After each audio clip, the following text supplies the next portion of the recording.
Hello दोस्तों, किसी game में फेमस खिलाड़ी होना आपको शोहरत के साथ साथ दौलत भी खूब देता है। आंकड़ों के हिसाब से दुनिया का सबसे पॉपुलर स्पोर्ट है फुटबॉल, जिसे सॉकर भी कहा जाता है। जी हाँ, हमारे देश में जिस तरह क्रिकेट का खुमार लोगों के सिर पर चढ़कर बोलता है, पूरी दुनिया में यही हाल सॉकर का है। और इस गेम के सबसे उम्दा खिलाड़ियों में से एक है क्रिस्टियानो रोनाल्डो। ये दूसरे सबसे अमीर फुटबॉल खिलाड़ी हैं, जिनकी नेटवर्थ है तकरीबन 361 मिलियन यूरो, जो कि 3180 करोड़ रुपए के आसपास होते हैं। इतनी दौलत है तो वो इसे अपने शौक पर खर्च भी करते हैं। तो आज हम आपको क्रिस्टियानो रोनाल्डो अपनी अरबों की दौलत कैसे कमाते हैं और कैसे उड़ाते हैं, यही सब बताने वाले हैं। लेकिन उससे पहले वीडियो को लाइक कर दीजिए और नए व्यूअर्स चैनल को सब्सक्राइब करके हमें सपोर्ट भी कर सकते हैं। 35 साल के क्रिस्टियानो रोनाल्डो पुर्तगाल के फुटबॉल प्लेयर हैं, जिनके पास लगभग $500 बिलियन की संपत्ति है। तो सबसे पहले बात करते हैं इनकी कार्स की। तो क्रिस्टियानो रोनाल्डो को कार्स का काफी ज्यादा शौक है और इनके पास 2 करोड़ 10 लाख की Lamborghini Aventador, Bugatti Veyron, Maserati, Ferrari, Porsche 911, Bentley Continental GT, Aston Martin, Porsche Cayenne Turbo और हाँ, रोल्स रॉयस फैंटम और रोल्स रॉयस कलिनान भी इनके पास मौजूद है। बेसिकली इनका गैराज कोई गैराज नहीं बल्कि लग्जरी कार्स का शोरूम है, जहाँ खड़ी हर कार की कीमत ज्यादातर इंसानों के घरों की कीमत से भी ज्यादा है।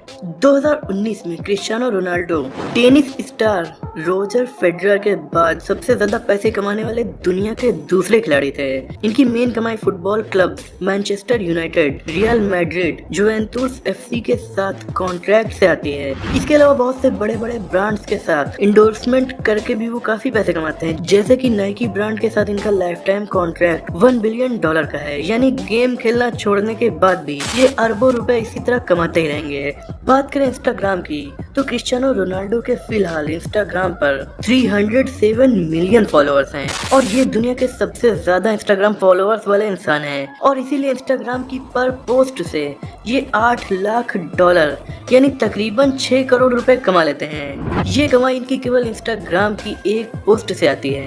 दोस्तों, अब बात करते हैं रोनाल्डो के मैंशंस की, क्योंकि इतनी कार्स को खड़ी करने के लिए और इतनी ट्रॉफीज के लिए कोई जगह भी तो होनी चाहिए। तो क्रिस्टियानो रोनाल्डो जब रियल मैड्रिड के लिए खेल रहे थे, तो उस वक्त उन्होंने मैड्रिड में एक विला खरीदा था, जिसकी कीमत थी $6.2 मिलियन, यानी तकरीबन 50 करोड़ रुपए।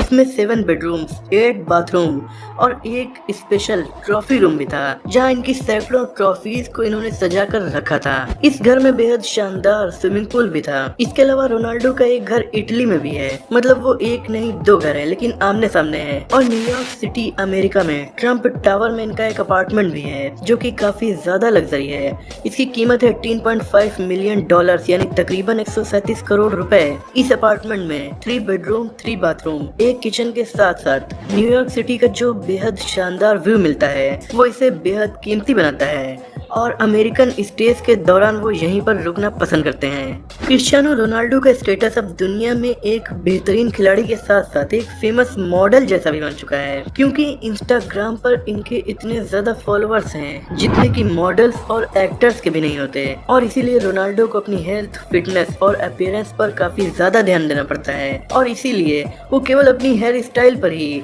लाखों रुपए खर्च कर देते हैं। और ये ज्वेलरी भी पहनते हैं, जी हाँ, मेन ज्वेलरी, जैसे कि इनके कानों में मौजूद ईयर रिंग्स, ये डायमंड ईयर रिंग्स हैं, जिनकी कीमत है $13,000, यानी तकरीबन 10 लाख रुपए, जो कि इनकी नेटवर्थ के हिसाब से बेहद कम है। लेकिन एक और मेन ज्वेलरी है जिसे हर मैन पहनना काफी ज्यादा पसंद करता है, वो है रिस्ट वॉच। तो रोनाल्डो को भी घड़ियां पहनना काफी ज्यादा पसंद है और इनके पास भी घड़ियों का बेहद लग्जरी और महंगा कलेक्शन मौजूद है, जिनमें रोलेक्स की अब तक की सबसे महंगी रोलेक्स GMT मास्टर आइस, इसे वो दुबई में पहने हुए नजर आए थे। इस घड़ी की कीमत है $5 लाख, यानी तकरीबन 3.5 करोड़ रुपए। ये घड़ी तो लैम्बोर्गिनी अवेंटेडोर से भी महंगी है। और इस घड़ी के साथ इन्होंने अपनी 2 फिंगर्स में जो रिंग पहनी थी, उनमें भी डायमंड लगा हुआ था और उन रिंग्स की कीमत $2.5 लाख आकी जाती है, यानी तकरीबन $1.25 करोड़ रुपए। पर ये कुछ भी नहीं इनकी एक और घड़ी के आगे, जो है जैकब एंड को ब्रांड की। इस घड़ी को भी ये पहने हुए दिखे थे, जिसकी कीमत है $2.4 मिलियन, यानी तकरीबन 17 करोड़ रुपए। इतने में तो 8 से ज्यादा लैम्बोर्गिनी आ जाएंगी। बिजनेसेस, दोस्तों बात करें रोनाल्डो के बिजनेसेस की, क्योंकि वो फुटबॉल खेलने के साथ साथ बहुत सारे बिजनेस भी करते हैं। तो इनका मेन काम ब्रांड इंडोर्समेंट है और इससे ये हर साल औसतन 44 मिलियन डॉलर्स की कमाई करते हैं। ये बहुत से ब्रांड्स के साथ जुड़े हुए हैं जैसे कि केएफसी, नाइकी और टोयोटा। बचपन में रोनाल्डो पुर्तगाल के काफी गरीब परिवार का हिस्सा थे, पर 14 साल की उम्र में फुटबॉल में काफी ज्यादा दिलचस्पी की वजह से इन्होंने स्कूल छोड़ दिया और स्कूल छोड़ने के 2 साल के बाद यानी 16 साल की उम्र में ही फुटबॉल ने इनकी किस्मत बदल कर रख दी, क्योंकि उस वक्त था सन 2001 और महज 16 साल की उम्र में फुटबॉल क्लब मैनचेस्टर यूनाइटेड ने रोनाल्डो के साथ 14 मिलियन डॉलर्स का कॉन्ट्रैक्ट किया था, जो कि इस वक्त 100 करोड़ रुपए के बराबर है। तो 100 करोड़ रुपए केवल 16 साल की उम्र के लड़के के लिए काफी बड़ी रकम होती है और इस उम्र में किसी खिलाड़ी को उस वक्त दी जाने वाली ये रिकॉर्ड फीस थी और तब से इनका फुटबॉल की दुनिया में सक्सेसफुल होने का सफर स्टार्ट हो गया था। इन्हें CR7 निकनेम से भी जाना जाता है और अपने इसी नाम से कुछ ब्रांड्स को भी चलाते हैं, जैसे कि पेस्टियाना CR7 नाम के इनके 2 लग्जरी होटल पुर्तगाल के लिस्बन और फुशोल सिटी में बने हुए हैं। इनका इंस्पायरा हेयर ट्रांसप्लांट क्लिनिक भी स्पेन में बना हुआ है और इनका खुद का क्लॉथिंग ब्रांड भी है जिसका नाम भी CR7 है। इसके अलावा भी इनके बहुत से और बिजनेसेस भी हैं। अब बात करते हैं प्राइवेट जेट्स की, जो कि लगभग हर अल्ट्रा रिच के पास होते ही हैं। तो CR7 के पास भी एक प्राइवेट जेट नहीं है। इनका पहला प्राइवेट जेट है gulf stream G200 business jet, जिसकी कीमत है 19 मिलियन डॉलर्स यानी तकरीबन 141 करोड़ रुपए। लेकिन इनके पास दूसरा प्राइवेट जेट है गल्फ स्ट्रीम का सबसे अच्छा माना जाने वाला गल्फ स्ट्रीम G650, जिसकी कीमत है 64.5 मिलियन डॉलर्स। इसे दुनिया का सबसे अच्छा प्राइवेट जेट माना जाता है। इसमें 8 लोग बैठ सकते हैं। यॉट, 2020 में जुवेंटस क्लब के साथ सीरीज ए का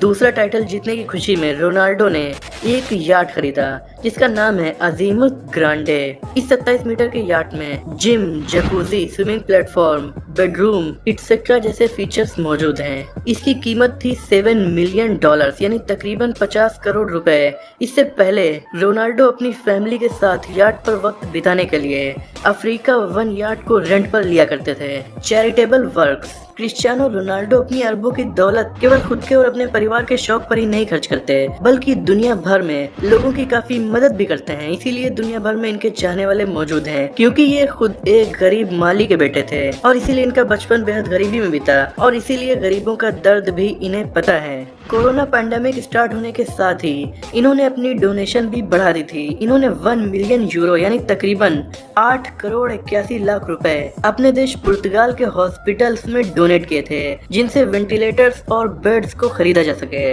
इसके अलावा इन्होंने अपनी पूरी टीम को बोनस पे का 50% इस पेंडेमिक से निपटने के लिए डोनेट करने की रिक्वेस्ट भी की थी। और इसके अलावा 2011 में इन्होंने 40 गोल्स किए। इसकी वजह से इन्हें यूरोपियन गोल्डन बूट अवार्ड से नवाजा गया। इस ट्रॉफी को इन्होंने अपने पास नहीं रखा, बल्कि इसे 1.2 मिलियन यूरो में नीलाम कर दिया और जो पैसा मिला उसे फिलिस्तीन के गाजा में तबाह हो गए स्कूलों को बनाने के लिए इन्होंने डोनेट कर दिया। इसके अलावा नेपाल में 2015 में भूकंप से जो तबाही मची थी, इसमें भी इन्होंने 5 मिलियन यूरोस दान दिए थे। और केवल पैसे ही नहीं, रोनाल्डो ने एक इंटरव्यू में बताया कि उन्होंने अपनी बॉडी पर टैटू इसलिए नहीं बनवाए क्योंकि वो अक्सर ब्लड भी डोनेट करते हैं। टैटू बने होने की वजह से अगर ब्लड को बार बार डोनेट किया जाए तो स्किन में इन्फेक्शन हो सकता है। और केवल ब्लड ही नहीं, इनके दोस्त के बेटे को जब बोन मैरो की जरूरत पड़ी तो रोनाल्डो ने अपना बोन मैरो भी डोनेट कर दिया था। 2007 में इनकी मां कैंसर से ठीक हो गई, तो इस खुशी में थैंक्स बोलने के लिए इन्होंने पुर्तगाल मेडिकल केयर सेंटर को 1,20,000 यूरो डोनेट कर दिए थे। इसके अलावा भी ये बहुत से चैरिटेबल वर्क्स करते हैं, जिनके बारे में अगर मैं बात करने लगूं तो वीडियो काफी लंबी हो जाएगी। और यही चैरिटेबल वर्क साबित करते हैं कि रोनाल्डो केवल अच्छे फुटबॉल खिलाड़ी नहीं बल्कि बेहद अच्छे इंसान भी हैं। क्या आप भी इस फुटबॉल खिलाड़ी के फैन हैं? अगर हाँ तो 1 लाइक तो बनता है और नए हो तो चैनल को सब्सक्राइब भी कर दीजिए।